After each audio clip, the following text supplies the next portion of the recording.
Hello student, রীতি ক্লাসরুমে তোমাদের সবাইকে স্বাগত। তোমরা যারা 2025 সালে উচ্চ মাধ্যমিকের পরীক্ষার্থী আছো, তোমাদের এবিটিএর টেস্ট পেপার থেকে বাংলা বিষয় 5 ও 6 নম্বর সেটের এমসিকিউ এসিকিউ প্রশ্নগুলো সমাধান করব। তাহলে চলো আর দেরি না করে এবার আমরা দেখে নিই। প্রথমেই এক দাগে আছে, আনমনে অর্ধভাষণে যেন আত্মনাদ করে উঠল মৃত্যুঞ্জয়। উত্তরটি হবে, অনাহারে প্রথম মৃত্যু দেখে তিনি এমনটি করেছিলেন। দুই দাগে দেখো, একই সঙ্গে ওপর থেকে নার্স নেমে এসে বলে, অপশন ঘ দাগ, ডাক্তারকে কল দিতে বলে।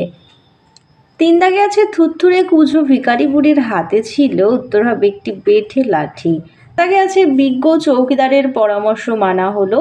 চৌকিদার কি পরামর্শ দিয়েছিল? বুড়িকে নদীতে ফেলে দিয়ে আসতে বলেছিল। অপশন ক দাগ। এরপরে 5 দাগে চলে যায়, উৎসব দৌড়াতে থাকে কি নিয়ে? ভাতের হাঁড়ি নিয়ে। পাঠ্য বইয়ে তোমাদের ছিল ভাতের ডেচকি, কিন্তু এখানে হাঁড়ি আছে, তো অপশন গ দাগটাই হবে। দেখা গেছে, ময়ূরের সবুজ নীল ডানার মতো ঝিলমিল করছে। উত্তরটি হবে বন ও আকাশ। পরবর্তী প্রশ্ন, এখানে অসহ্য নিবিড় অন্ধকারে, এখানে বলতে মহুয়ার দেশের কথা বলা হয়েছে। 9 দাগে আছে, তাই বলি গাছ তুলে আনো বাগানে বসাও। 10 দাগ, বৌদির কথা শুনে সে স্পষ্টত হতাশ। গ দাগের অপশনটি হবে নায়ক না হতে পেরে। তাকে আছে, মঞ্চের মাঝখানে উল্টানো রয়েছে একটি টুল। 12 দাগে আছে, শম্ভু মিত্রের মতে জীবনকে উপলব্ধি করা যাবে। উত্তরটা হবে রাস্তায়, মাঠে, ঘাটে, অর্থাৎ চার দেয়ালের বাইরে বেরিয়ে জীবনকে উপভোগ করতে হবে। চার দেয়ালের ভেতরে মানুষকে আনন্দ দেওয়া সম্ভব নয় বলেই শম্ভু মিত্র মনে করেছিলেন। পরবর্তী প্রশ্ন, শাহজাহান নাটকে ঔরঙ্গজেব আর মোহাম্মদ এর সিংটা DL রায়। পরের প্রশ্ন, যখন সমুদ্র তাকে খেলো। উত্তরটি হবে, সমুদ্র কাকে খেয়েছিল? আটলান্টিসকে। পরের প্রশ্ন, দেখি ওর বুকের ওপর দিয়ে চাকা, মায়ের স্বামীর বান। পরের প্রশ্ন, মৃগ শব্দটির বর্তমান অর্থ হরিণ। শব্দার্থ পরিবর্তনের কোন ধারার অন্তর্গত এটি? উত্তরটি হবে অপশন খ দাগ, শব্দার্থের সংকোচ। প্রশ্ন, থিসরাস শব্দের ব্যুৎপত্তিগত অর্থ হবে রত্নাগার। আর প্রথম বাঙালি সাঁতারু যিনি বিখ্যাত হয়েছিলেন, অপশন খ দাগ হবে মিহির সেন। পরের প্রশ্ন, সহজপাঠের ছবিগুলি এঁকেছিলেন উত্তরটি হবে নন্দলাল বসু। পরের প্রশ্ন, ভারতে দেখানো প্রথম সবাক চলচ্চিত্রটি ছিল আলম আরা। এরপরে হচ্ছে এ horse my kingdom for a horse. Option হবে ক দাগ, রিচার্ড দ্য থার্ড। পরের প্রশ্ন, লভ সিনের কোন বাদ্যযন্ত্রে ব্যবহার হয়েছিল? উত্তরটি হবে হারমোনিয়াম। চলে যায় 2 দাগে, অনধিক 20টি শব্দে প্রশ্নগুলোর উত্তর দাও। 2 দাগে আছে, ধিক শতধিক আমাকে, বক্তা কেন নিজেকে ধিক্কার দিয়েছে? উত্তরটি হবে, মৃত্যুঞ্জয় বেঁচে থাকতে একটা লোক না খেয়ে মরে গেল, অথচ সে নিজে জেনে শুনেও এতকাল ধরে 4 বেলা করে পেট ভরে খেয়েছে। লোকের অভাবে যথেষ্ট ত্রাণকার্য হচ্ছে না, এদিকে সে ভেবে পায় না যে সে কি করে সময় কাটাবে। এই কারণেই সে নিজেকে ধিক্কার জানায়। পরের প্রশ্ন দেখো, 2 দাগে একদা সে ছিল পেশাদার লাঠিয়ার, কার কথা বলা হয়েছে? উত্তরটি হবে করিম ফরাজি। এখানে করিম ফরাজির কথাই বলা হয়েছে। 3 দাগে হবে, অমর নায়কের কথা শুনেই তাড়াতাড়ি একটু এগিয়ে কি করেন? এর উত্তরটি হবে, অমর নায়কের কথা শুনে পকেট থেকে রুমাল বার করে এবং অন্যদিকে তাকিয়ে পা দুটো নাড়াতে থাকেন। অথবা প্রশ্ন আছে, তখন মনে মনে কত আশা কত প্ল্যান, কে কিসের আশা ও প্ল্যান করেছিলেন? এই প্রশ্নটা তোমাদের অনেকবার দেখানো হয়েছে। অভিনেতা রজনীকান্তের অভিনয়ে মুগ্ধ হয়ে ধনী পরিবারের সুন্দরী অনুভূতিশীল সারল্যে ভরা এক মেয়ে আলাপ পর্ব ছাড়িয়ে ক্রমে রজনীকান্তের ঘনিষ্ঠ হতে শুরু করলে তাকে ঘিরে ঘর বাঁধার স্বপ্ন দেখতে শুরু করেন শিল্পী। এখানেই সেই আশা আর পরিকল্পনার ইঙ্গিত পাই। পরের প্রশ্ন দেখো, 4 দাগে, টেরিগাতা কয়েকটা মানুষের মাথা, কোন মানুষদের কথা বলা হয়েছে? এটাও তোমাদের আগে দেখানো হয়েছে। টেরিগাটা মানুষগুলো নাগরিক জীবনের অভ্যস্ত ভোগী মানুষের প্রতীক। তারা নির্বিচারে সিগারেটের ধোঁয়া উড়িয়ে হত্যাকাণ্ডে মেতে ওঠে। 5 দাগে আছে শীতের দুঃস্বপ্নের মতো কবি শীতের দুঃস্বপ্নের সঙ্গে কিসের তুলনা করেছেন? এর উত্তরটি হবে ধোঁয়ার বঙ্কিম নিঃশ্বাসকে তুলনা করেছেন। পরের প্রশ্ন, আমি কি তাকাবো আকাশের দিকে কি প্রসঙ্গে কবি কথা বলেছেন?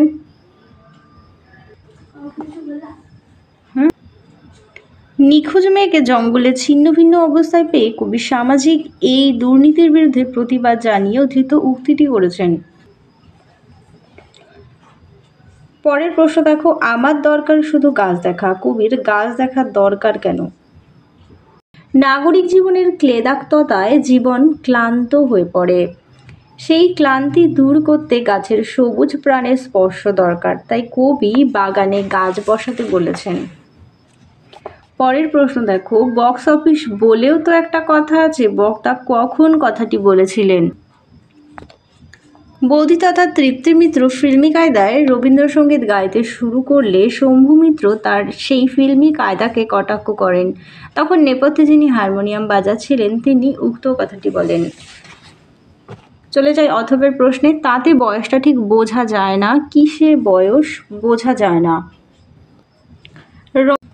রজনীকান্ত বাবুর বয়স 68 হলেও তিনি ছোকরাদের মতো ঢং ঢং করতে পারেন, লম্বা চৌড়া চেহারা তার, তাছাড়া লম্বা লম্বা চুলে প্রতিদিন হাফ শিশি করে কলস লাগিয়ে এমন ইয়ার্কি মারেন যে তার বয়সটা ঠিক বোঝা যায় না। পরের প্রশ্ন দেখো, সেই সন্ধ্যায় কোথায় গেল রাজমিস্ত্রিরা? কোন সন্ধ্যার কথা বলা হয়েছে? যে সন্ধ্যায় চীনের প্রাচীর বানানো হয়েছিল সেই সন্ধ্যার কথা বলা হয়েছে। পরের প্রশ্ন, 10 দাগে আছে কলম শব্দের আদি অর্থ, উত্তর হবে খাগ, আর বর্তমান অর্থ হবে লেখনী। পরের প্রশ্ন, ফলিত ভাষা বিজ্ঞান কাকে বলে? ভাষার সঙ্গে সমাজের সম্পর্ক এবং ভাষার সঙ্গে অন্যান্য বিদ্যা চর্চার বিভিন্ন ক্ষেত্রের পারস্পরিক সম্পর্ক বিচার বিশ্লেষণ করা হলো ফলিত ভাষা বিজ্ঞানী। বিভিন্ন ক্ষেত্রে ভাষার অবদান বা প্রয়োগও ফলিত ভাষা বিজ্ঞানের অন্যতম আলোচ্য বিষয়। পরের প্রশ্ন দেখো, সমার্থকতা বলতে কি বোঝায়? একাধিক শব্দের অর্থের অভিন্নতাকেই সমার্থকতা বলে। এবার চলে যাই 6 নম্বর সেটে। প্রথম প্রশ্ন আছে, নিখিল অবসর জীবন কাটাতে চায়, উত্তর হবে বই পড়ে আর একটা চিন্তা জগৎ গড়ে তুলে। 2 দাগ, উৎসব কাঠ কাটা শেষ হলে উৎসব কাঠ কেটেছিল, উত্তরটি হবে 2.5 মণ। পরের প্রশ্ন দেখো 3 দাগে, এক সময় দাগি ডাকা ছিল, কে ডাকা ছিল? উত্তর হবে নিবারণ বাগদি। 4 দাগ, কনকপ্রাণী চালের ভাত খায়, উত্তরটি হবে বড় বাবু। 5 দাগ, এই অপরাধের প্রায়শ্চিত্ত কি? মৃত্যুঞ্জয় অপরাধ বলেছে অনাহারে মানুষের মৃত্যুকে দেখেই নিজেকে অপরাধী বলে মনে করেছিলেন। পরের প্রশ্ন, শহরের অসুখ হা করে খায়, উত্তর হবে কেবল সবুজ। এরপরে আছে 7 দাগে, মাঝে মাঝে শুনি, কবি কি শোনেন? কয়লা খনির বিশাল শব্দ শুনতে পান। 8 দাগে আছে চিনিলাম আপনারে, কিভাবে চিনিলেন? উত্তরটি হবে আঘাতে আঘাতে, বেদনায় বেদনায়। পরের প্রশ্ন, এই ভোরের জন্য অপেক্ষা করছিল, কে অপেক্ষা করছিল? উত্তরটি হবে সুন্দর বাদামি হরিণ। 10 দাগ, এবার নিশ্চয়ই লোকের খুব হাসি পাবে, সংলাপটি বলেছিলেন শম্ভু মিত্র। পরের প্রশ্ন, তৃপ্তি মিত্রের মতে পৃথিবীর সবচেয়ে পপুলার জিনিস হচ্ছে, উত্তর হবে প্রেম। 12 দাগে আছে অভিনয় ঢোকার আগে রজনীকান্ত কোন পেশায় নিযুক্ত ছিলেন? উত্তরটি হবে পুলিশ বিভাগ। এরপরে আছে কি অদ্ভুত হাসি তার, তার বলতে বোঝানো হয়েছে একজন মেয়েকে।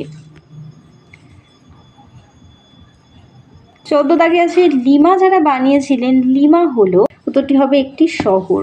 পরবর্তী প্রশ্ন, সেকালে ঘন ঘন শাঁকা হতো, শাঁকা হলো, এখানে অপশানে নেই, এটা তোমরা লিখে নাও যে মহৎ উদ্দেশ্যের আত্মবলিদানকেই শাঁকা বলে। পরের প্রশ্ন, ভাওয়াইলা গানের গায়কদের বলা হয় বাউদিয়া। এরপরে আছে শ্বেত অভিসারিকা কার আঁকা ছবি? উত্তরটি হবে অবনীন্দ্রনাথ ঠাকুর। পরবর্তী প্রশ্ন, ঋত্বিক ঘটকের প্রথম ছবি, উত্তর হবে ছিন্নমূল। এরপর আছে শম্ভু মিত্রের মতে জীবনকে উপলব্ধি করা যাবে রাস্তায় মাঠে ঘাটে। পরের প্রশ্ন, এই সব বাজে কথায় আমি বিশ্বাস করি না। উত্তরটি হবে অপশন গ দাগে নাট্যভিনয় একটি পবিত্র শিল্প। পরের প্রশ্ন, একটি জটিল রূপমূলের উদাহরণ, এখানে হবে অসহযোগিতা একটি জটিল রূপমূল। পরের প্রশ্ন, সন্দেশ শব্দের আদি অর্থ সংবাদ। পরবর্তী প্রশ্ন, সন্দেশ শব্দের আদি অর্থ সংবাদ, প্রচলিত অর্থ এক প্রকার মৃষ্টান্ন।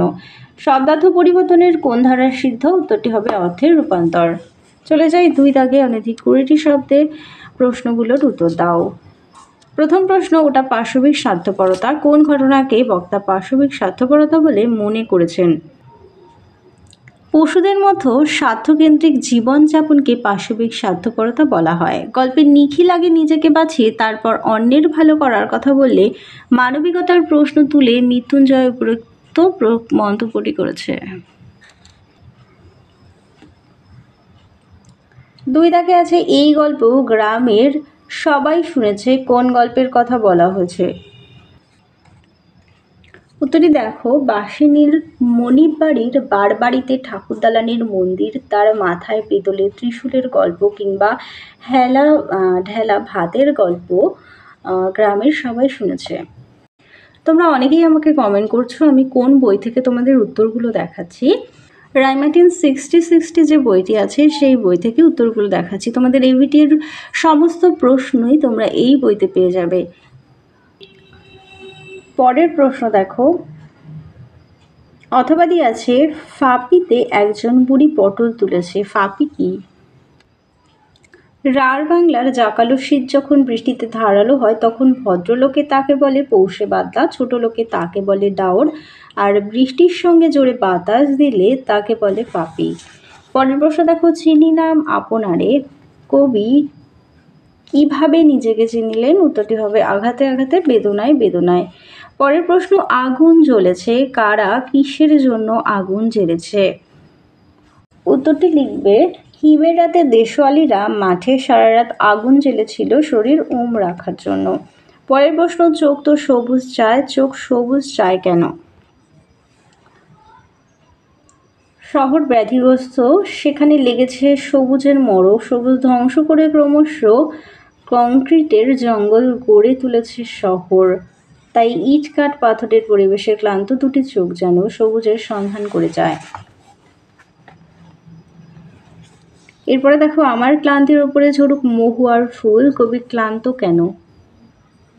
নাগরিক জীবনযাপনে কবি ক্লান্ত, তাই তিনি তার ক্লান্তির উপশমে মহুয়ার গন্ধ নেমে আসার প্রার্থনা করেছেন। পরের প্রশ্ন দেখো, নিহত ভাইয়ের শবদেহ দেখে কি কারণে ভাই নিহত? নিহত ভাই বলতে কবি মৃদুল দাশগুপ্ত সেই সব ভাইকে বুঝিয়েছেন যারা সিঙ্গুর জমি আন্দোলনে শহীদ হয়েছিল। পরের প্রশ্ন, অমর নায়কের কথা শুনেই তাড়াতাড়ি একটু এগিয়ে কি করেন? পকেট থেকে রুমাল বের করে অন্যদিকে তাকিয়ে পা দুটো নাড়াতে থাকেন। অথবা দিয়ে আছে, তখন মনে মনে কত আশা কত প্ল্যান, কে কিসের আশা ও প্ল্যান করেছিলেন? এটা তোমাদের আগের সেটে দেখিয়েছি। পরের প্রশ্ন দেখো, অমর গাঙ্গুলিকে স্কুলের হেড পণ্ডিত প্রমোশন দেননি কেন? এর উত্তরটি হবে, অমর গাঙ্গুলি স্কুলের সংস্কৃত পরীক্ষায় 13 পেয়েছিলেন তাই। অথবা দিয়ে আছে, বকশিস দিলাম ওকে, কে কাকে কত বকশিস দিয়েছিলেন? গ্রিন রুমে ঘুমন্ত মদ্যপ রজনীকান্ত রামব্রিজকে বকশিস দিয়েছিল কত? সেটা হলো 3 টাকা বকশিস দিয়েছিল। পরের প্রশ্ন, সেই সন্ধ্যায় কোথায় গেল রাজমিস্ত্রিরা? কোন সন্ধ্যার কথা বলা হয়েছে? এটাও তোমাদের আগের সেটে দেখালাম। উত্তরটি হবে, যে সন্ধ্যায় চীনের প্রাচীর শেষ হচ্ছিল সেই সন্ধ্যার কথা বলা হয়েছে। 10 দাগ আছে, জোর কলম রূপ কাকে বলে? এরপর আছে, রূপমূল কাকে বলে? এক বা একাধিক ধ্বনি দ্বারা গঠিত অর্থপূর্ণ ক্ষুদ্রতম একক হলো রূপমূল। এরপরে আছে, ভাষাবিজ্ঞানের কয়টি প্রধান শাখা ও কী কী? ভাষাবিজ্ঞান আলোচনার 3টি বহুল প্রচলিত শাখা হলো তুলনামূলক ভাষাবিজ্ঞান, ঐতিহাসিক ভাষাবিজ্ঞান এবং বর্ণনামূলক ভাষাবিজ্ঞান। চলো তোমাদের 6 নম্বর পর্যন্ত মডেল সেটটি সমাধান করে দিলাম। ভিডিওটা ভালো